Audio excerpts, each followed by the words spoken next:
guys, welcome back to another video. I hope you guys are all doing well. So today I'm going to continue from where Tim left off yesterday, speaking about historical context.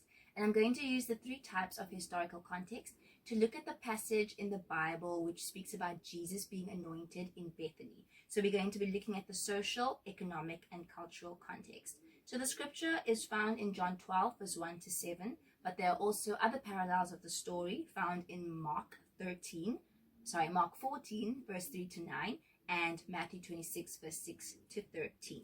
So let's look at John 12 verse 1 to 7. 6 days before the Passover celebration began, Jesus arrived in Bethany, the home of Lazarus, the man he had risen from the dead. A dinner was prepared in Jesus' honor. Martha served, and Lazarus was among those who ate with him. Then Mary took a 12-ounce jar of expensive perfume made from essence of nard, and she anointed Jesus' feet with it, wiping his feet with her hair. The house was filled with the fragrance. But Judas Iscariot, the disciple who would soon betray him, said, "That perfume was worth a year's wages. It should have been sold and the money given to the poor." Not that he cared for the poor. He was a thief.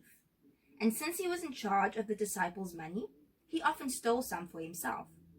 Jesus replied, "Leave her alone. She did this in preparation for my burial."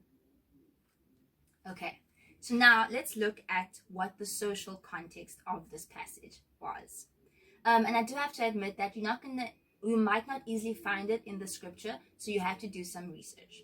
So in terms of the social context, this passage speaks about a celebratory dinner that was held for Jesus. It was in honor of Jesus for raising Lazarus from the dead. And we see that in verse 2.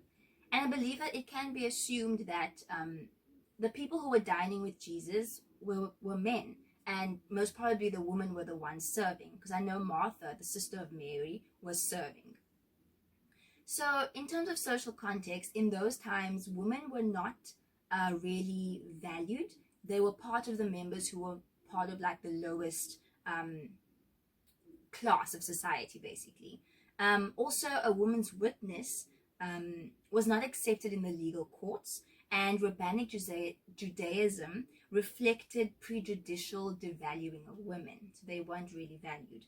Even in the passage itself, we can see that Mary didn't have a voice. Like, we don't hear her saying anything, but we know that her actions spoke louder than what her voice would have.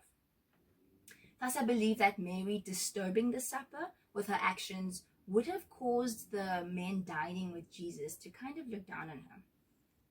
Now let's look at the economic context. In terms of the economic context, I'd like us to look at the actual perfume or ointment that Mary used to anoint Jesus' feet.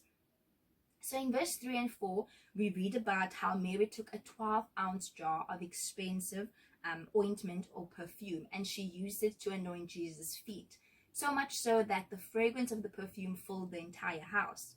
This was expensive perfume, which was made from pure nard. It was an imported aromatic ointment that came from the roots and stems of an East Indian plant.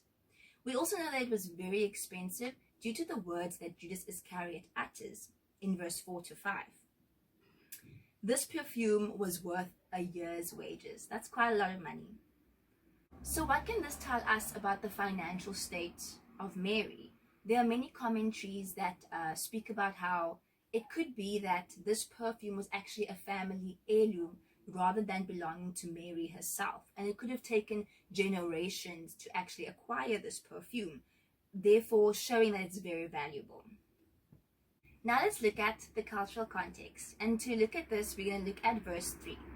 It says, "Then Mary took a 12-ounce jar of perfume made from essence of nard, and she anointed Jesus' feet with it, wiping his feet with her hair." In Jewish culture, a woman's hair is considered to be her glory.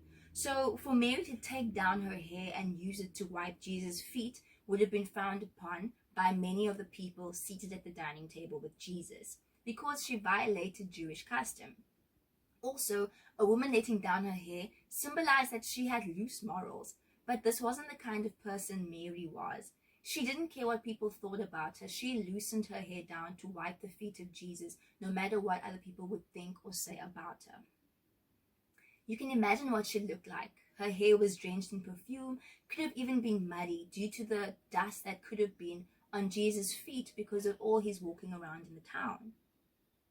She wasn't concerned about her appearance, neither was she concerned about her reputation. All she was concerned about is showing Jesus her true and best worship. So what can we take away from this? What we can learn from Mary is that she gave Christ her best worship, and she did it openly and unashamedly, out of a grateful heart, not caring what others would think or say about her. So I encourage you to give Jesus your best worship. Don't worry about what people are going to think about you or what they're going to say about you. Show Jesus how grateful you are for his sacrifice for you. When you treasure Christ above all, even if you're mocked by others, Christ sees your worship and he cherishes it.